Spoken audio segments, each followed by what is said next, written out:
ပါရှင်။ကျွန်မပန်းမှုပါပါ။ကျွန်မကိုယ်တိုင်ရေးသားထားတဲ့ရင်ခုန်ဆိုတဲ့ဝတ္ထုတူလေးကိုဖတ်ပြပေးချင်ပါတယ်ရှင်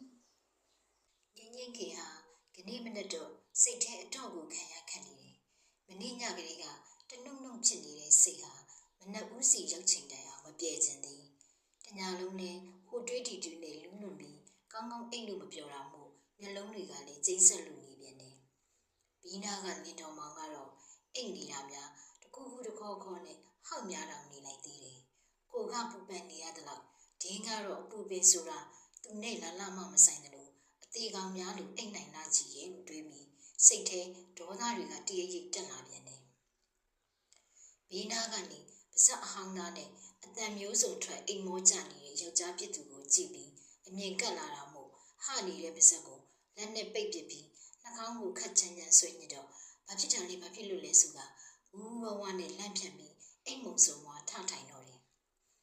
ခါတိုင်းဆိုသူ့ပုံစံကိုရီချင်းရီမိပေမဲ့အခုများတော့စိတ်မကြည်တာမို့နှုတ်ခမ်းကိုတစ်ဖက်ရွက်ပြီးမျက်စောင်းကိုတစ်ချက်ခဲဆုဆုဆိုင်ဆိုင်ကြည့်လိုက်မိတယ်ပြီးတော့ငင်းငင်းခင်နဲ့ညာဦးပိုင်းကမပြေသေးတဲ့ဒေါသအရှိန်နဲ့ပေါင်းပြီးဘာမှမဖြစ်ဘူးတော့ရင်တော့ကိုအမြင်ကလို့တက်တက်လောက်တာတော့အပူပင်မရှိအိတ်နိုင်တယ်လို့ကျုပ်လည်းတော့လို့အိတ်လို့ရရင်ကောင်းမယ်သိလားဆိုပြီးမကြည်မလင်ရေရွရင်က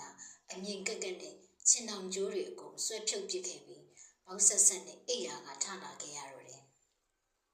မထလို့ကလည်းမဖြစ်ဘူးကလေးတွေကြောင်းထမင်းမှုသူတို့လင်မယားရုံသွားဖို့ထမင်းမှုနဲ့တူးလေးသာရှိတော့တဲ့အဖေကိုကြီးတယောက်ချင်းအိမ်မှာကြံခဲ့ချိန်အစင်သစ်စားနိုင်အောင်ချက်ရပြုတ်ရပေးအောင်မယ်လေဘယ်နဲ့တော့သူတော်ကောင်းချင်းတလာလုံးခွင့်တော်မယူရပဲနဲ့ပင်ပင်မမန်းကိုကုန်းယုံရှာထားရတဲ့များပတ်စံအကုန်ချေးလိုက်ရတယ်လို့အမြဲအိတ်လူကြီးပဲနည်းနည်းပါးပါးခြံထားပါတော့လားအခုကိုအတုံးလို့တော့ဘယ်နဲ့လောက်ကြမလို့ရှေ့လာကလေးကကြိုပြောထားတာနဲ့ဒီလကုံအိမ်စာချုပ်ချုပ်ရမယ်လို့အခုတော့လွန်နေတဲ့ပတ်စံဘယ်နာတော့ရှာရမလဲလူတွေများခက်ကြတယ်ဘိုက်ခွဲမွေးရမှာမို့သူများစီကပတ်စံချေးတယ်ဟုတ်စားအစကလေးကဘိုက်ကြီးရကြိုသိနေမြဟာကြွတင်းနေစုဆောင်ထားပါတော့လားပြောပြန်ရင်လည်းဒီကပဲသူရုံမာကြီးဖြစ်အောင်မယ်စိတ်ကိုကုန်လာပြီဒီလိုလူမျိုးကောင်မှဘယ်နဲ့ကြောင့်မျက်စိစုံလုံးကမြယူခဲ့မိပါလိမ့်တော့ငင်းငင်းခင်ဟာ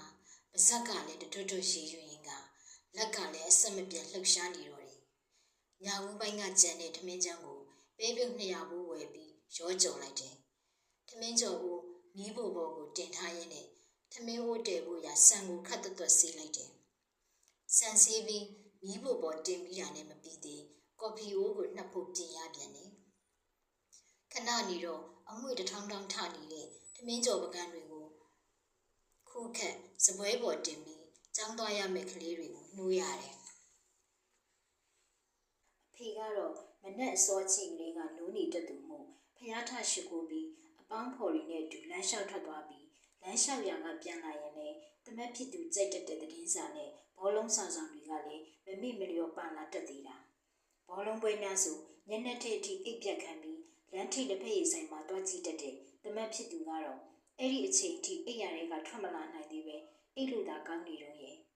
တခါတခါအပေါင်းအသင်းစုံမှုကတော့ဘီယာလေးပါလေးကလည်းထွေလာတတ်သေးတယ်အဲ့ဒီအခါမျိုးဆိုငင်းငင်းခင်ကယောက်ျားဖြစ်သူကိုကျော်စွာကိုဆူဆူပူပူလုံနေရင်လည်းအဲ့ဒီလိုမပြောပါနဲ့တမီးရဲ့ယောက်ျားလေးပဲဒီလောက်တော့ရှိမှာပေါ့ဒါလောက်လေးမှမလုပ်ရရင်လည်းဘဝကဘာတိတ်ပဲမှရှိမှာမဟုတ်ဘူးအဖေတို့ကဒီထက်တောင်သာဆိုသေးတာလို့ရှိကျဲကျဲနဲ့ဆိုရင်တမက်ဖြစ်သူရှေ့ကနေပြီးကာစီလို့ရှေ့နေလို့တက်သေးရဲ့တော်သေးတာတခုကတမီးရောက်ခမ2ယောက်ကအနေရေးပြီးအပြစ်ရှာတတ်သူများမဟုတ်ပဲជីជីဖြူဖြူရှိကြလို့တာမသိတဲ့သူများဆိုသူတို့2ယောက်ကိုတားဖထင်ပြီးငင်းငင်းခင်ကိုတော့သားနဲ့ဆက်ခါတော်ရလေတဲ့ချွေးမလူတာထင်တတ်ကြသေးတာရဲ့ကိုကျော်စွာဆိုတာကလည်းလူကခက်အေးအေးသမားငင်းငင်းခင်ပါပြောဘာတခေါမှကောင်းသည်ဆိုသည်ပြန်မပြောဘယ်ပြန်ပြောမလဲပြီးမှသူလှုပ်ချင်တာလုပ်တဲ့လူစားမျိုးကိုတခါအတောင့်စားလေးရှိုံနဲ့မိန်းမဆိုသူကလွယ်ပြီးတခြားမသိတဲ့လူစားမျိုးမို့ငါလင်းပြီးတော်လှကြီးရဲ့ဆိုပြီးဒါလေးနဲ့ပဲသူ့မှာဖြေနေရတာတခါတော့လေနေရတခါအေးစိမ့်နိုင်လုံးပြီးအားမလို့အားမရဖြစ်ရလို့ငင်းငင်းခင်ကပဲဒေါသတွေထွက်ပြီးမိမချမ်းကြီးဖြစ်ရတော့တယ်သူကတော့အေးလိုက်သမှရေခဲတုံးကမှအရှုံးပေးရမယ်ဆိုတဲ့လူစားမျိုးကဲမခက်ပေဘူးလားကလေးတွေမနှက်စာစားတောက်နေတဲ့အချိန်လေး ငင်းငင်းခင်မှာမနာရသည်ကြောင်းထမင်းမှုရုံးထမင်းမှုအမိချက်ပြုတ်ဖို့ပြင်ရပြန်တယ်မနေ့ညကစီတက်ပြီးလုံထားတဲ့မကျင်းတုံးလေးတွေကိုကိုင်းခရမ်းကျင်ဒီလေးနဲ့စီချမ်းရေးချမ်းချက်လိုက်တယ်ပစုံကိုယ်ငါအနှွေးဆိုတဲ့အတိုင်းရေလေးပွက်ဆူလာပြီးတအောင်လောက်နေတော့ငါဟင်းအိုးစီကမွေးတဲ့အနံ့ကတအိမ်လုံးကိုတင်းလို့လာပြီအိုးကိုမိဖို့ဘောကချကနေတော့ကိုကျော်စွာကြိုက်နည်းနည်းမင်းလေးအုပ်လိုက်သေးတယ်သူကဒီလိုပဲငါဟင်းနဲ့ချိန်နည်းနည်းမင်းလေးပါမှထမင်းမိန်တက်တာကိုလေငိမ့်ချက်တဲ့ဟင်းတွေထဲမှာဝတ်သားကိုမြစ်ချင်လေးနဲ့ချက်တာရဲ့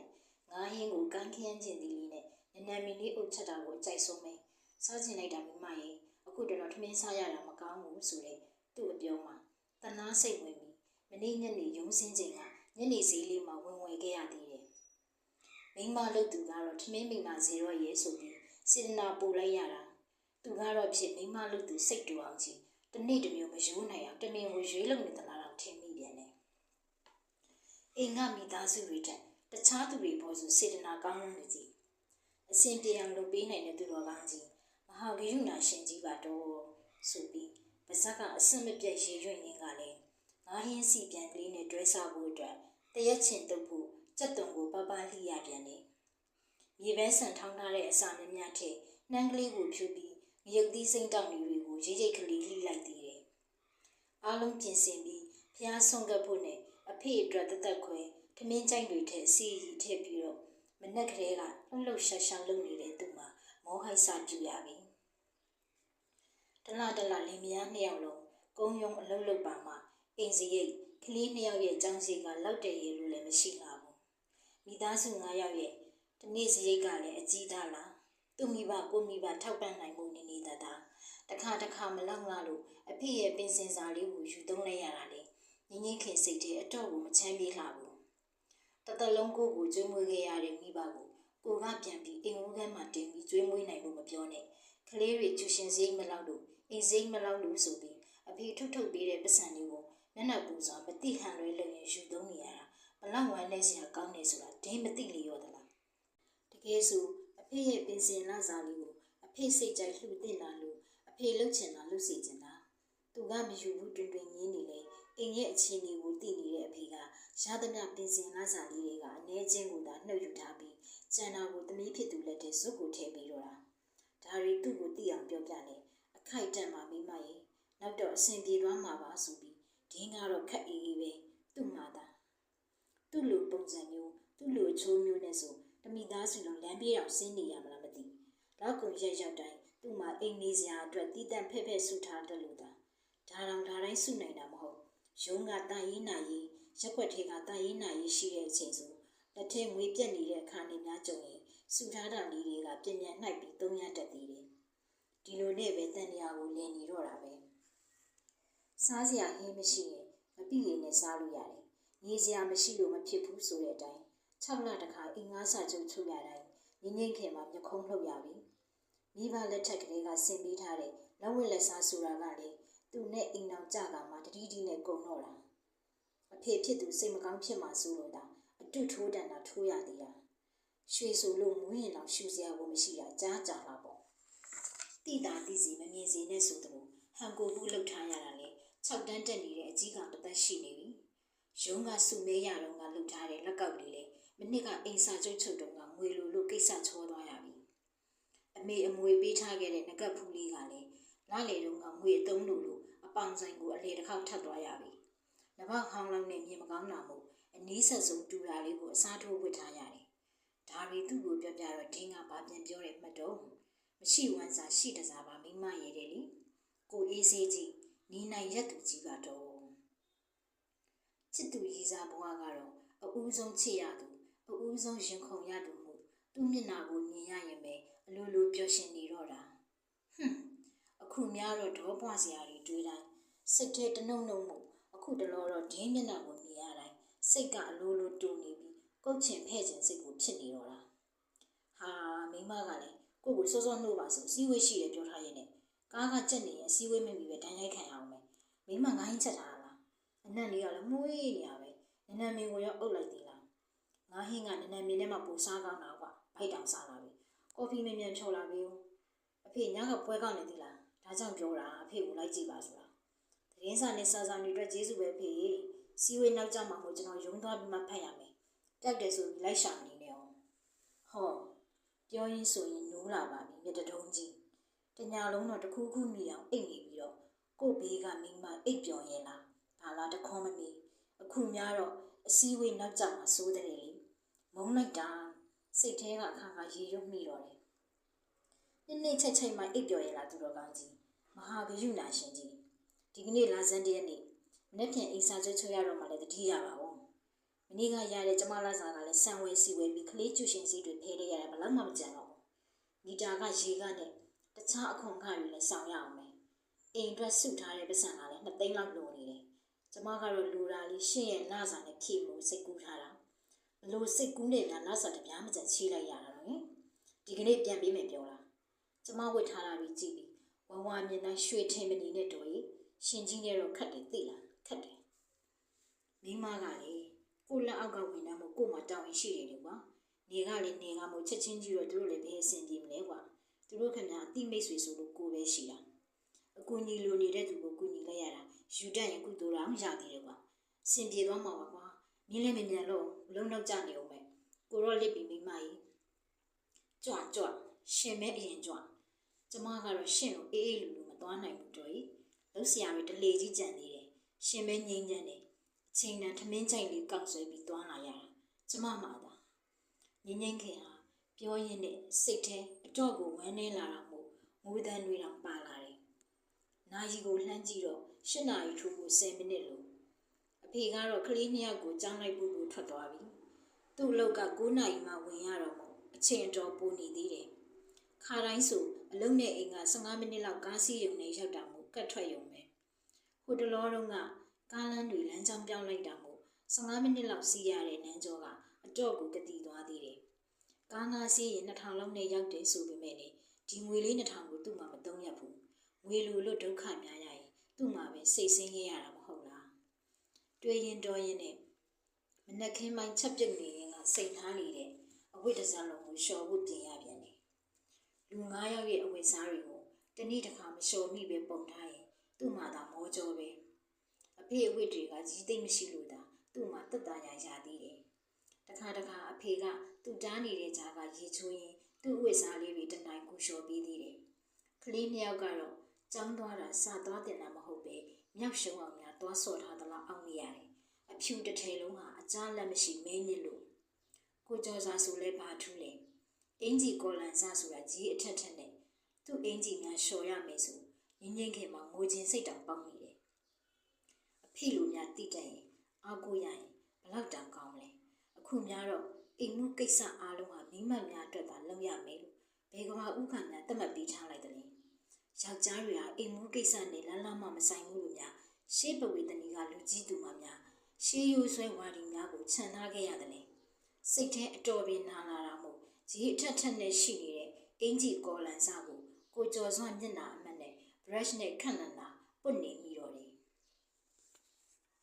ရုံးရောက်တော့လေငင်းငင်းခင်မှာအလုတ်ထဲစိတ်မပါပဲဖြစ်နေမိတယ်မနက်ကအလုတ်မသွားခင်လေအိမ်စာချုပ်ချုပ်ဖို့1 ရက်လောက်ဆိုင်းပေးပါအောင်လို့အင်ရှင်ကိုဝင်ပြီးပြောရသေးတယ်တော်သေးတာကအင်ရှင်တွေများကသဘောကောင်းသူများမို့9 ရက်နေ့လောက်ထိစောင့်ပေးပါမယ်လေငင်းခင်ဆိုတာကလေပတ်စံသာမရှိတာသူများကိုပေးစရာရှိပြီဆိုမပေးရမချင်းနေလွတ်ထိုင်လို့ကောင်းတာမဟုတ်တဲ့သူမျိုးသူ့အိမ်ပေါ်မှာနေမှတော့ပေးရတော့မှာပေါ့မြန်ပေးပြီးတော့လည်းစိတ်နဲ့အေးရတာပေါ့မဟုတ်ဘူးလားအခုတော့လိုနေတဲ့ပတ်စံဘဲကချေးရငှားရပါမလဲတဌာနတွေမှာအလုပ်တူလုပ်နေတဲ့သစင်နဲ့မတိတာစီကလည်းခဏမချေးငှားကြတော့ဘူးသူတို့မှလည်းသူတို့အပူနဲ့သူတို့သစင်ဆိုလဲဟိုတလောလေးကမှသူ့အမိဆေးရုံတက်ရလို့ပတ်စံကုန်လိုက်သေးတာသူသိနေတယ်လေမတိတာဆိုလဲသူ့အခြေအနေနဲ့တိတ်မကွာလှဘူးလို့တွေးရင်တမမောကိုခက်ပြင်းပြင်းမှုတ်ထုတ်နေတယ်ပြီးတော့ကိုကျော်စော့ကိုလည်းတွေးလိုက်သေးတယ်ဒင်းကတော့ဒီချင်းဆိုလက်ဖက်ရည်ဆိုင်မှာအပေါင်းဖော်များနဲ့ညကဘောပွဲကြောင့်ဘေကစားသမားကဘလို့ဆွဲသွားတာဘလို့သွင်းလိုက်တာဆိုပြီးမစားရောက်ဝခမအာပေါင်အာရင်တန်နဲ့အဖွဲကြနေလိုက်မသိသူ့မှာသာအပူပေါင်းများစွာနဲ့နေ့လေခင်ထမင်းစားချိန်ကတော့စားရင်တောက်ရင်အဲ့ဒီအကြောင်းတွေတွေးနေတာမို့ငါရိုးတော်စူးမိသေးတယ်ငါရိုးစူးတော့နာတဲ့အရှိန်ရဲ့စိတ်ညစ်တာတွေပေါင်းပြီးတဟီးနဲ့ရောမူလိုက်သေးတယ်ဟဲ့ငင်းခင် ဘာရီမြန်ဒီလောက်တွေးနေရတာလို့နိုင်လေးပါလေးကြည့်ပါအောင်တော့ရုံးစင်းချိန်ရောက်နေပြီဘာလဲချိန်မွေးစင်းမလို့လားညီအချိန်မွေးစင်းလဲမနဲ့နောက်ကြကြီးတွေမဖြတ်ပဲမနေဘူးကျုပ်တို့တော့တွားပြီဈေးထဲကအပူရှာဘူးနဲ့တင်မောတီကြောင့်တိတ်ကောင်းတာတွားစားကြမှာဒီနေ့တော့ငါကြွေးမယ်ဟိဘလူလဲလိုက်မယ်မဟုတ်လားလာပါမမငိမ့်ညာစားပြီးတော့ပြင်အင်ဂျီဒီပါလေးဝစ်ကြည့်ကြတာပေါ့မွေးနိုင်လဲကြည့်လို့ရတာပဲဟာဒီလသစင်တို့ကြောင့်ညာဌာနကကော်မရှင်ကတွေတွက်ပြီးပြီးမယ်လို့ပြောတာမွေးလဲဝစ်ကြည့်တာအမြင်ပဲပေါ့မဟုတ်ဘူးလားတခါမတိတန်နဲ့သစင်ကိုကြည့်ပြီးသူ့မှာအားကြမိတယ်ပေါ့ပပနဲ့လှုပ်ချင်တာလုပ်ပြီးပြောတတ်ကြတယ်သူ့မှာသာဟိုတွေးဒီတွေးဟိုလူငယ်ရဒီလူငယ်ရနဲ့သူ့ကိုယ်ပိုင်ဘဝဆိုတာဘာများလဲလို့မေးယူရမယ်ဟုတ်တယ်ရောက်ရပေါက်ရတော့ပြစ်တာပဲအေးတယ်ဒီလိုထိုင်စိတ်ညစ်နေတာနဲ့ပဲသူ့မှာပြောစရာဆိုတာမရှိသလောက်ကိုရှားပါလာတယ်ဒါနဲ့ပဲငင်းငင်းခင်ဟာမတိရလို့ခေါ်ရနောက်ကိုလိုက်လာတော့တယ်ဈေးရဲရောက်တော့မတိရကျွေးတဲ့အာပူရှာဘူးကိုနှစ်ခွက်ကြီးများတာတောက်လိုက်တယ်တင်မောတီတောင်းကိုငရုတ်သီးခက်ဆက်ဆက်နဲ့စားကြတော့မျက်နှာတစ်ခုလုံးချွေးသီးချွေးပေါက်တွေထွက်ပြီးတရှူးရှူးတရှဲရှဲနဲ့တယောက်မျက်နှာတယောက်ကြည့်ပြီးရီမိကြတယ်စားတော့ပြီးတော့အင်ကြီးဆိုင်တွေတစ်ဆိုင်ပြီးတစ်ဆိုင်ဝင်ကြည့်တစ်ထည်ပြီးတစ်ထည်ဝစ်ကြည့်ကြတယ်အစင်မပြေတော့လေအင်ကြီးနဲ့အစင်မပြေဘူးဆိုတာပြန်ချိုးခဲ့ကြပြီးအစင်ပြေရာတွေ့ပြန်တော့လေရှောက်ပက်ကြည့်အောင်မယ်ဆိုရင်ခက်တတီပဲဆိုင်တွေကပြန်ထွက်လာခဲ့ကြတယ်အပြင်ရောက်မှသူတို့လုပ်ရက်တွေကိုအကျေနဲ့ကြီးကျေနဲ့ပြီးတဟဟနဲ့အော်ရီပြကြတယ်ဒီကြားထဲကိုကျော်စွာစီက3-4ချိန်လောက်ဆက်လာတဲ့ဖုံးကိုမကင်ပဲတမင်ချပစ်လိုက်တယ်ဒီလိုများကိုလှုပ်ချင်တာလှုပ်ခွင့်ရပြန်တော့လေဘဝဟာနေပြောစရာအကောင်းသားမဟုတ်လားသူတို့3ယောက်သားအားရကျေနဲ့စွာလှုပ်ချင်တာလှုပ်ခွင့်ပြီးလူစုခွဲတော့မှောင်ကြီးပြိုးစားပြုနေပြီဒီအချိန်ဆိုညနေစီကအတိဝတ်သားဆိုင်မှာဝင်ပိုတတရအောင်မယ်လာခုံရလေးတရက်နေ့ရတော့ကလေးတွေမျက်နှာမငယ်ရအောင်ထမင်းချိုက်ကိုဟင်းကောင်းကျွေးကောင်းလေးထည့်ပေးလိုက်ချင်သေးတယ်ဒီနေ့ညစာကိုလားမနက်ကကျန်တဲ့ငါးဟင်းတွေကိုချမောင်ရွက်နဲ့ရောပြီးငပိတစ်ခွက်နဲ့စားကြပါစီလေ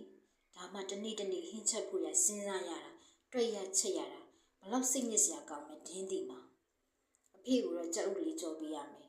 တွေးရင်တော့ရင်ဝတ်သားနဲ့မြစ်ချင်လေးကိုထမင်းချိုက်တော့ဝယ်လိုက်တယ်သူဈေးဝင်နေရင်နဲ့ယောက်ျားဖြစ်သူစီကဖုံးကထပ်ဝင်လာသေးတယ်ကိုတော်ချောကဗိုက်စာနေလို့များသူစီဖုံးခဏဆက်နေလေရောသလားသူအိမ်မြန်နောက်ကျလို့များစိတ်ပူနေလေသလားအိုးသူ့ကောင်းထဲမှာမိမကိုစိတ်ပူရကောင်းမသိတယ်မဟုတ်ပါဘူးလေမကင်ဘူးဆိုတာအတန်ထက်ရေတွင်ဖုံးကိုပိတ်ပစ်လိုက်တယ်ဟောအမေပြန်လာပြီအဖေဒီမှာအမေပြန်လာပြီအမေကလည်းနောက်ကျလိုက်တာအဖေဖုံးဆက်တာလည်းမကင်ဘူးဖိုးကလည်းစိတ်ပူနေတာအခုငယ်ကောင်ကရေခဲမုတ်စားကျင်နေဆိုလို့လမ်းထိပ်မှာတွားဝယ်ပေးနေတယ်ညင်းချင်းခင်အိမ်ပေါ်ရောက်တယ်ဆိုရင်ပဲအမေဖြစ်သူကိုအပြေးလာကြူတဲ့အကြီးကောင်ကဈေးချင်းကိုဆွဲယူရင်ဖအေးဖြစ်သူကိုလှမ်းအောင်ပြောလိုက်သေးတယ်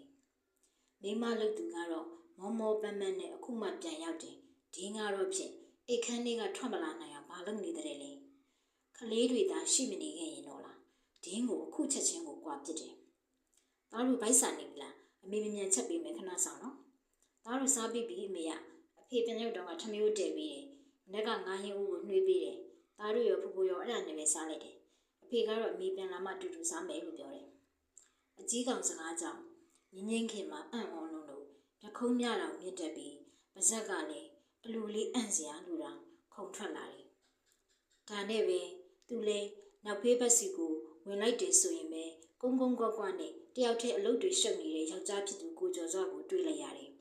သူ့ကိုမြင်သွားတော့ကိုကျော်စွာကအလုပ်ရှုပ်နေရကပြုံးရွှင်နဲ့ထလာပြီးဟောမိမတော့ပြန်ရောက်လာပြီဒီမှာလာကြည့်ပါဦးမိမရဲ့ဆိုတော့မဟုတ်ကြည့်မိရင်ပဲသူ့မှာတအံ့တော်ဖြစ်ရတော့တယ် Happy anniversary ပါမိမရဲ့ဒီနေ့ကကိုရီးယား16နှစ်ပြည့်မင်္ဂလာနှစ်ပတ်လည်နေ့လေဒါကြောင့်မိမပြင်မဲ့နေတာမကြည့်ရလို့လက်ဆောင်ဝစ်လျှော်စလေးဝယ်လာတာဟိုတနေ့ကမိမမီးဘူးတိုက်နေတော့မီးဘူးကတိတ်မကောင်းတော့ဘူးလို့ပြောနေတာကြောင့်လို့မီးဘူးတက်တာတစ်ခါလေးဝယ်လာခဲ့တယ်အမေဘေကပစံရလို့ဒါရီဝယ်လာတယ်လည်းမမေးနဲ့ကိုတို့ရုံမှာတလားတစ်ခါစုမဲစုတယ်လေမိမအံ့ဝတော့အောင်ဆိုပြီးမိမမသိအောင်တိတ်လေးကြိတ်စုထားတာဗျဒီနေ့စုချင်း10သိန်းတောင်ရတယ်ဒီနေ့ကိုတို့မင်္ဂလာနှစ်ပတ်လည်နေ့ဆိုတော့မိမကိုလက်ဆောင်ပေးချင်တာနဲ့ဒါရီဝယ်လာတာဆိုတော့ရော့ဒီမှာအိမ်စာချုပ်ဖို့လိုနေတဲ့2သိန်းဖယ်ပြီးပိုတာကိုတော့မိမပဲကြီးလုပ်လိုက်ပြီးတော့ညင်းခင်ဟာကိုကျော်စွာစကားကြမှာဒီနေ့သူတို့ရဲ့အိမ်နာဦးတက်တန်း 18နှစ်ပြည့်ဆိုတာအမှတ်ရမိတော့တယ်အခုတလုံးစိတ်မကြည်တာတွေအစင်မပြေတဲ့အကြောင်းတွေတွေးနေရတာနဲ့သူ့မှာမင်္ဂလာဦးနေ့ရက်တွေကိုတော့မိတိတိဖြစ်နေပြီအမေဒီလိုကြတော့လေလင်းတော်မှာငါဘယ်ဆိုးလို့လဲသူမိနေတဲ့ကိစ္စကိုတော့အမှတ်ရနေတာပဲငါကိုတော့ချစ်ရှာသားဟဲဆိုပြီးဝမ်းနဲ့ဝမ်းသာစိတ်နဲ့အဝိရှော်ဆဲကြီးကိုတလဲကိုကျော်စွာမျက်နှာကြီးကိုတလဲကြည့်ရင်မျက်ရည်များကအဝိသားဖြစ်လာတော့တယ်အခုမှပဲငင်းငင်းခင်ဟာချစ်လင်ကိုကျော်စွာမျက်နှာကိုတည်တည်ချာချာကြည့်မိတော့တယ်အတန်းမွေးရိတ်ထားတဲ့ဘာဖြစ်စိတ်မြမြလေးကိုကြည့်ရတာလေဒီနေ့မှပို့ကြည့်လို့တော့ကောင်းနေသေးတော့တယ်မငယ်ရွယ်တော့ပြီမဲ့ခက်ငယ်ငယ်သမီးစားရင်ခုန်စားဘဝတုန်းကလို့ချောမောနေလိုက်တာလို့တော့စိတ်ထဲထင်လိုက်မှုလို့ပြောမိသေးတယ်ပြီးတော့သူ့ဘာသာတွေးမိပြီးရှင်တွေဘာတွေတော့ခုံမြန်လာသေးတော့တယ်ကိုကြီးတမင်းစားနေပြီလားကိုကြိုက်ဝတ်သားနဲ့မြင့်ချင်ကိုငင်းခက်မြင့်မြန်လေးချက်လိုက်ပဲနော်ခဏလေးစားဆိုတာပြုံးပြုံးရွှင်ရွှင်နဲ့ငင်းငင်းခင်ဟာဝတ်သားတွေကိုဘေးစင်မှာခတ်တွတ်ကလေးစီးကျုံနေတော့တယ်ကိုကျော်စာကတော့မိုက်တကွဒီနေ့တော့မိမလက်ရဝတ်သားနဲ့မြင့်ချင်စားပြီးအဲ့လိုကောင်းတော့မယ်ဟေ့ဆိုပြီးတဟားဟာအော်ရီလို့အိမ်ရှိကိုထွက်သွားတော့တယ်ခဏကြာတော့မီးဘူဘော်ကဝက်မြင့်ချင်အနံ့ကတထောင်ထောင်ထွက်လာပြီ